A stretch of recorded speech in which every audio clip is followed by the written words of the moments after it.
I chose to write my college essay about McComic because he was someone for all of us kids, our friend group, that was like a second father.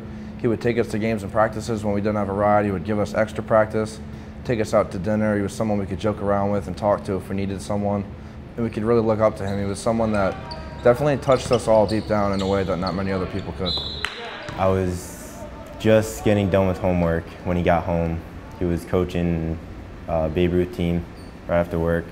I remember him walking down the hall and he was like, he asked how my game was because I had a JV game that day. And I almost hit a home run that day, and I told him that, and he was like, he told me to start like working out or something, so next time that ball goes out of the park or whatever. And I fell asleep for like 10 minutes and I woke up. As soon as I looked at the clock, it said like 9:12, and I just heard a big crash. And he was in his room and he just had a heart attack. From what his last words said to me, it really took a toll on like the last 3 years at Waterford.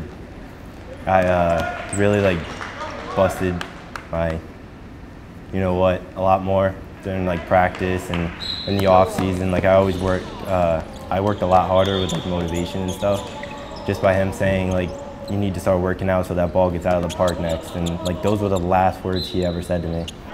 The year he was a freshman, we actually cut the freshman program and we kept him. We kept 5 freshmen. He was one of them just because he was pretty tall, but he was skinny, and you know he was okay. And you know, sophomore year he was just okay. And then you know, really last year he came on as the year went on. Now early on we had a lot of injuries, so he was kind of thrust into the lineup and he did a lot of nice things. Attack mode. You know, last year I was surprised. Now this year I'm looking at him to be, you know, a major force for us, and he needs to be.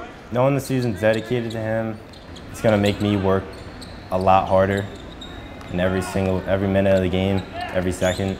Before he passed, you know, I had my ways I would go about practice or go about games, but now I know that every day is not guaranteed. So I take that extra step in his memory. I go even harder during sprints, during drills, and in the games. I get in there, I work as hard as I possibly can to help out the team. I think knowing that he's watching us gives us extra motivation, and it makes us want to push harder in his memory.